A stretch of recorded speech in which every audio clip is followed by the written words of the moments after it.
আমাদের এখানে নিয়ম অনুযায়ী অনেকেরই বাচ্চাদের অন্নপ্রাশনের সময় তারকেশ্বরে চুল ফেলতে যেতে হয়।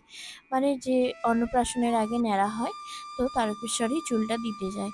যেহেতু আমাদের এখান থেকে তারকেশ্বর অনেকটাই কাছে, তো সেই জন্য আমাদের বড় মেয়েকে নিয়ে আমরা গিয়েছিলাম।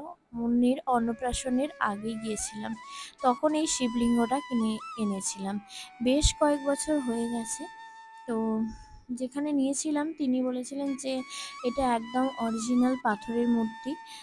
যত ঘি দুধ দিয়ে স্নান করাবে ততই চকচক করবে। কিন্তু না, বেশ কিছুদিন পর কালার উঠতে থাকলো। তখন বুঝলাম আমাদের ঠকানো হয়েছে। চোখ বুজে কাউকে বিশ্বাস করা ঠিক হয়নি।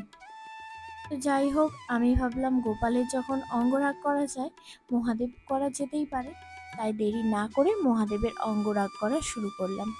জানি না কতটা পারবো, তবুও চেষ্টা করলাম। আমার কাছে তো রং তুলি সবসময় থাকে। প্রথমে আমি শিবলিঙ্গটাকে ভালোভাবে পরিষ্কার করে নিলাম, কারণ গায়ের মধ্যে অনেক কিছু দিয়ে স্নান করানো হয়, সেগুলো লেগে থাকলে কালার ধরতে চাইবে না। সেই জন্য আমি পরিষ্কার করে নিয়ে তারপর তার উপরে কালারটা দিলাম। ভিডিওটা তোমরা দেখতে থাকো, তোমাদেরও যদি কারোর বাড়িতে এরকম হয়, সে তো হতেই পারে, কারণ আমরা সবাই তো তীর্থস্থান থেকেই সব শিবলিঙ্গ কিনে থাকি। যাই হোক, তো ভিডিওটা দেখো।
একইভাবে আমি পাথরের বাটিটাতেও রং করে নিলাম। পাথরের বাটিটা ছিল একদম অরিজিনাল।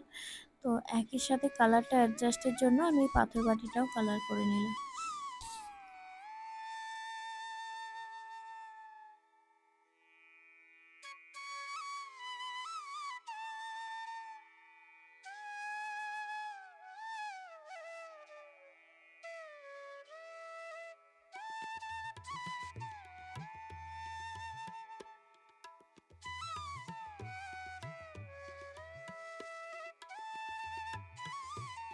এরপর আমি শিবলিঙ্গটাকে একটু রোদ্দুরে দেব। সেই জন্য আমি নিয়ে গেলাম একটা বেলপাতা দিয়ে। আমাদের বাড়িতে টবের মধ্যে একটা আকন্দ গাছ বসিয়েছি, সেখানে একটু কিছুক্ষণ শিবলিঙ্গটাকে রেখে দিলাম।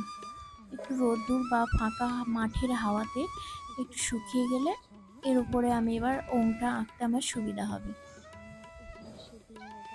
বেশ কিছুক্ষণ রোদ্দুরে রাখার পর ছায়ার দিকে নিয়ে চলে এসেছিলাম, হাওয়াতে রেখে দিয়েছিলাম।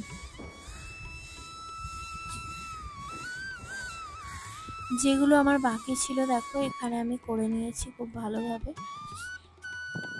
আমাদের তুলসী তলাতে হাওয়াতে বেশ কিছুক্ষণ রাখার পরে তারপর যখন একটু শুকিয়ে গেছে, তো আমি তারপরে ওমটা এখানে এঁকে নেব। এটা খুব আস্তে আস্তে আঁকতে হবে, কারণ একটু বেগে গেলে দেখতে একদমই ভালো লাগবে না বা ঠিকঠাক মানাবে না, আমার এতটা খাটনিটাই বৃথা যাবে। সেই জন্য একটু ধরে ধরে আস্তে করে আঁকলাম।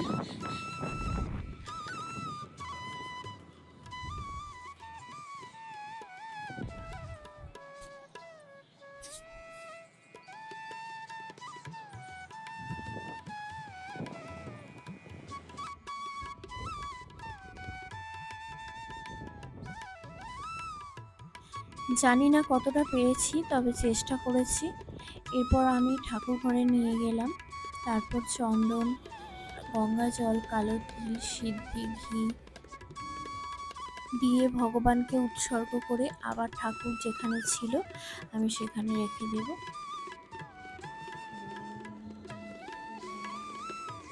ওম নমঃ শিবায়, ওম নমঃ শিবায়, ওম নমঃ শিবায়, ওম নমঃ শিবায়, ওম নমঃ শিবায়, ওম নমঃ শিবায়, ওম নমঃ শিবায়, ওম নমঃ শিবায়।